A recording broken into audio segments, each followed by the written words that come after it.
இன்றைக்கான mini vlog இல்லை, இன்றைக்கான சொதப்பல் விலாக். சமையலில் என்னெல்லாம் எண்ணெய் வச்சு செஞ்சுருக்கேன் அப்படிங்கிறத பார்த்துடலாம் வாங்க. இப்போ ஃபஸ்ட்டு எடுத்தோடனே நான் பூண்டு போடுற வீடியோவை கிளிப்பில் காட்டியிருப்பேன். ஏன்னா ஃபஸ்ட்டு ஃபோன் ஆன் பண்ணி கேமரா ஆன் பண்ணி வைக்கும் போதே சுத்தமாக ஃபோனில் ஸ்பேஸ் கிடையாது. திரும்பி போய் தக்காளியை மட்டும் எண்ணெயில் போட்டு ஆஃப் பண்ணிட்டு போய் உட்காந்து ஃபஸ்ட்டு எல்லாத்தையும் கிளியர் பண்ணிவிட்டு ரிட்டன் வீடியோ எடுக்கிறேன். அதனால் பூண்டு எடுக்கிறது கிளிப் ஆகிருக்கும். பூண்டை போட்டு அவ்வளோதான். இது அப்படியே இது என்னென்னா, இது ஒரு சட்னிக்காக வதக்குறேன். இதை அப்படியே வதக்கிட்டு அதை எடுக்கணும் தட்டில். அது தட்டில் எடுக்கிறதுக்குள்ளே அடுப்பில் ஸ்லோ பண்ணாமையோ ஃபுல் ஃபீட்டில் இருக்கிறனால என்ன ஆகிடுச்சு, சட்டியில் இருக்க எண்ணெய் தீஞ்சிருச்சு. ஐயோ, சட்டியில் இருக்க எண்ணெய் தீதே அப்படின்றதுக்காக அவசரமாக வெங்காயத்தை போட்டாச்சு. கடுகு, கடலப்பருப்பு, கருவேப்பிலை, பச்சை மிளகாய் எதுவுமே சேர்க்கலை.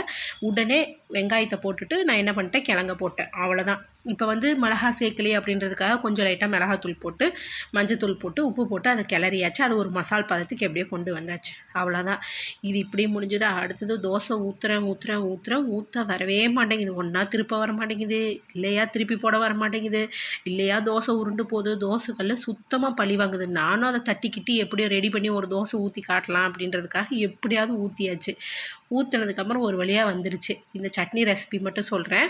தக்காளி ஒரு 2 தக்காளி, ஒரு 3 பல்லு பூண்டு, 5 நிமிஷத்துக்கு முன்னாடி சுடுதண்ணியில் ஒரு 5 காஞ்ச மிளகா ஊற வச்சுக்கோங்க. ஊற வச்சுட்டு கொஞ்சம் உப்பு சேர்த்துட்டு நல்லா தக்காளி, பூண்டு, தக்காளியில் இருக்க தோல் கழண்டு வர அளவுக்கு வதக்கினா மட்டும் போதும். அவ்வளோதான். இது சேர்த்து மிக்ஸி ஜாரில் சேர்த்து அரைச்சோன்னா சட்னி சூப்பராக இருக்கும்.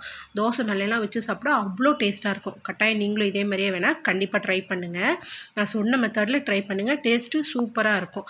அவ்வளோதான். எப்படியும் ஒரு வழியாக டின்னர் முடிச்சாச்சு. இதே மாதிரியே நம்ம வீட்லேயும் நடக்குதா அப்படின்றத கமெண்ட்ஸில் சொல்லுங்கள். பாய்.